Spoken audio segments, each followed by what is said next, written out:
బీసీలను మభ్యపెట్టడానికి గులాబీ party mind game start చేసిందా? స్థానిక సంస్థల ఎన్నికల్లో బీసీలకు 42% రిజర్వేషన్లపై అందుకే voice పెంచుతుందా?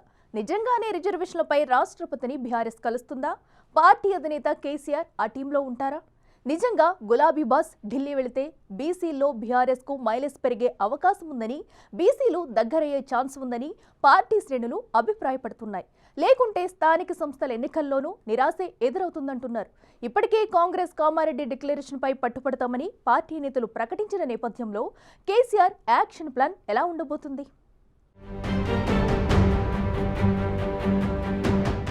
BRS party mind game start చేసింది. బీసీల రాగం అందుకోవడంతో పాటు రిజర్వేషన్ల సాధనే లక్ష్యమని ముందుకు సాగుతుంది. స్థానిక సంస్థల ఎన్నికల్లో వారి ఓట్లే లక్ష్యంగా పావులు కదపాలని చూస్తుంది. ఆ క్రమంలో బీసీలకు రిజర్వేషన్ల కల్పనపై రాష్ట్రపతిని ఢిల్లీలో కలుస్తామని పార్టీ అధినేత కేసీఆర్ సైతం వస్తారని పార్టీ వర్గాలు పేర్కొంటున్నాయి. ఈ బీసీ రిజర్వేషన్ల పోరుబాటలో కేసీఆర్ ఎంట్రీ ఇస్తారా? రాష్ట్రపతిని కలుస్తారా? కేవలం బీసీ వర్గాలను ఆకర్షించేందుకు కేసీఆర్ ప్రకటనలు చేయిస్తున్నారా అన్నది చర్చనీయాంశంగా మారింది. మాజీ ముఖ్యమంత్రి కేసీఆర్ నిజంగా హస్తినాలో తాడోపేడో తేల్చుకోవడానికి సిద్ధమైతే బీసీలో మైలేజ్ పెరుగుతుందని గులాబీ శ్రేణులు అభిప్రాయపడుతున్నాయి. రాజకీయంగా కాంగ్రెస్ బీజేపీలను ఎరుకున పెట్టి రెండు జాతీయ పార్టీలను బీసీల విషయంలో బూచిగా చూయించవచ్చని అంటున్నాయి. అయితే స్థానిక సంస్థల ఎన్నికలను టార్గెట్ చేసుకుని ఆయన మైండ్ గేమ్ మొదలెట్టారా అన్న చర్చ కూడా జరుగుతోంది. ఇంతకు అసలు ఢిల్లీకి కేసీఆర్ వెళ్తారా, లేకుంటే బీసీలను మభ్యపెట్టి వదిలేస్తారా అన్న సందేహాలు వ్యక్తమవుతున్నాయి. తెలంగాణ రాష్ట్రంలో ప్రస్తుతం బీసీలకు 42% రిజర్వేషన్ల ప్రక్రియ హాట్ టాపిక్ గా మారింది. అత్యధిక జనాభా ఉన్న బీసీ వర్గాల ప్రజల ఓట్లే లక్ష్యంగా రాజకీయ పార్టీలు ఇప్పటికీ తమ ప్రయత్నాలు ముమ్మరం చేశాయి.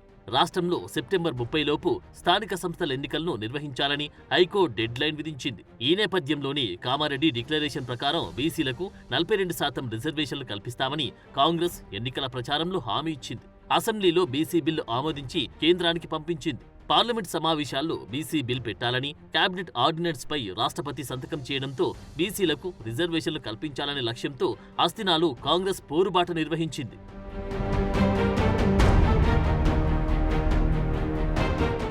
కాంగ్రెస్ తీరుపై గులాబీ పార్టీ మండిపడుతుంది. 20 నెలలుగా జాప్యం చేస్తూ ఇప్పుడు పోరుబాట చేయడమేంటని బీఆర్ఎస్ విమర్శలు ఎక్కుపెట్టింది. కేంద్రంలో అధికారంలో ఉన్న బీజేపీ కూడా బీసీలను పట్టించుకోవట్లేదని, ఆ క్రమంలో కాంగ్రెస్ బీజేపీ పార్టీలే టార్గెట్ గా కేసీఆర్తో యాక్షన్ ప్లాన్ చేశారని గులాబీ నేతలు పేర్కొంటున్నారు. బీసీ రిజర్వేషన్ల సాధనకై హస్తినాకు బీఆర్ఎస్ అధినేత కేసీఆర్తో పాటు ముఖ్య నేతలంతా పోరుబాట పట్టేందుకు సిద్ధమవుతున్నట్లు ప్రచారం ఊపందుకుంది. కామారెడ్డి బీసీ డిక్లరేషన్పై ప్రభుత్వాన్ని నిలదీసే ప్రయత్నాలను ఇప్పటికీ ముమ్మరం చేసింది.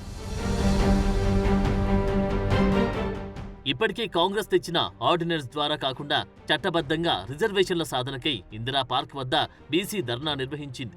ఆ ధర్నాతో కాంగ్రెస్ పై ఒత్తిడి తీసుకురావడంలో సక్సెస్ అయ్యామని బీఆర్ఎస్ భావిస్తోంది. దీంతో రాబోయే స్థానిక సంస్థల ఎన్నికల్లో పార్టీ మద్దతుదారుల గెలిపే లక్ష్యంగా బీఆర్ఎస్ వ్యూహాత్మకంగా అడుగులు వేస్తోంది. రాష్ట్రంలో ప్రతిపక్ష పార్టీ అయిన బీఆర్ఎస్ బీసీ రిజర్వేషన్ల అంశాన్ని రాజకీయంగా తమకు అనుకూలంగా మార్చుకునే ప్రయత్నం ముమ్మరం చేస్తోంది.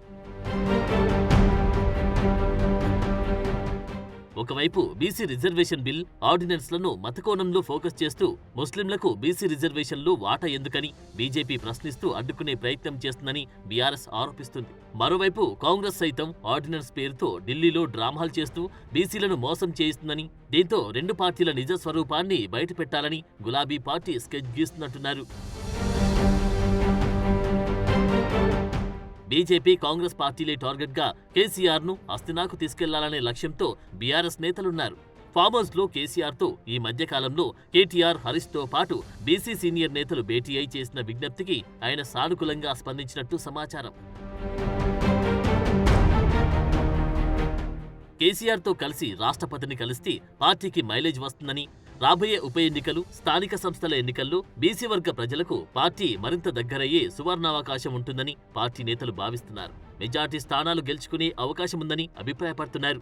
ఆ క్రమంలో కేసీఆర్ హస్తినా టూర్ ఇటు పార్టీలో అటు రాష్ట్ర వ్యాప్తంగా రాజకీయ వర్గాల్లో చర్చనీయాంశమైంది. మరోవైపు అసలు కేసీఆర్ హస్తినా టూర్కు వెళ్తారా లేదా అనేది కూడా చర్చకు దారితీసింది.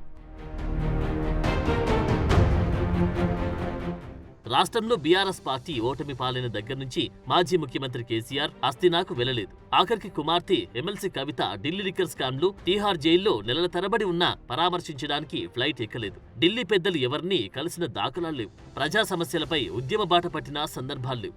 కేవలం అసెంబ్లీ, పార్లమెంట్ ఎన్నికల సమయంలో ప్రచార సభల్లో పాల్గొన్న కేసీఆర్ ఆ తర్వాత వరంగల్ సభలో పాల్గొన్నారు. శాసనసభకు కూడా హాజరు కోసం వచ్చి వెళ్లిపోయారు. తన ఫామ్ హౌస్ లో పార్టీ నేతలతో భేటీలకే పరిమితమయ్యారు.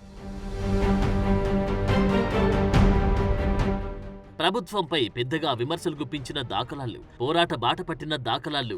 అయితే ఇప్పటి బీసీ రిజర్వేషన్లపై కేసీఆర్ ఢిల్లీకి వెళ్లి రాష్ట్రపతిని కలుస్తారా లేదా అనేది హాట్ టాపిక్ అయింది. అయితే వెళ్తే పార్టీ క్యాడర్లో మరింత జోష్ పెరగడంతో పాటు రాబోయే ఉప ఎన్నిక, స్థానిక సంస్థల ఎన్నికల్లో పార్టీకి లాభం చేకూరుతుందని పలువురు నేతలు బహిరంగంగానే పేర్కొంటున్నారు. ఈ తరుణంలో బీసీ రిజర్వేషన్లపై పోరాటం చేసి సాధిస్తారా? కేసీఆర్ ఎంట్రీతో బీసీ రిజర్వేషన్ల ప్రక్రియలో కదలిక వస్తుందా లేదా అనేది వేచి చూడాలి. అది అలా ఉంటే అధికార కాంగ్రెస్ పార్టీ తిరిగి బీఆర్ఎస్ ను ఇరకాటంలో పెట్టే ప్రయత్నాలు ముమ్మరం చేసింది. ఇప్పటికే విమర్శలకు పదును పెట్టింది. 10 ఏళ్లుగా కుటుంబ ఫామ్ హౌస్ పాలనలో బీసీ రిజర్వేషన్లు గుర్తుకు రాలేదా? కనీసం బీసీలను గౌరవించి చట్టసభలకు పంపించాలనే సోయి లేదా అంటూ కాంగ్రెస్ ఎదురుదాడి చేస్తుంది. దానికి బీఆర్ఎస్ గత 10 ఏళ్లలో అనేక మంది బీసీ బిడ్డలకు సముచిత స్థానమిచ్చాం, బీసీ కులాలను, కుల వృత్తులను ప్రోత్సహించేందుకు అనేక కార్యక్రమాలు చేశామంటూ కాంగ్రెస్ కు కౌంటర్ ఇస్తోంది. హస్తినాలో రిజర్వేషన్లపై 3 రోజుల పాటు ధర్నా సైతం చేపట్టామంటుంది. కేంద్రం నాంచుడి ధోరణి అవలంబిస్తుందని విమర్శలు గుప్పిస్తుంది. మరి చూడాలి బీసీ అంశం ఏ పార్టీకి మైలేజ్ ఇస్తుందో.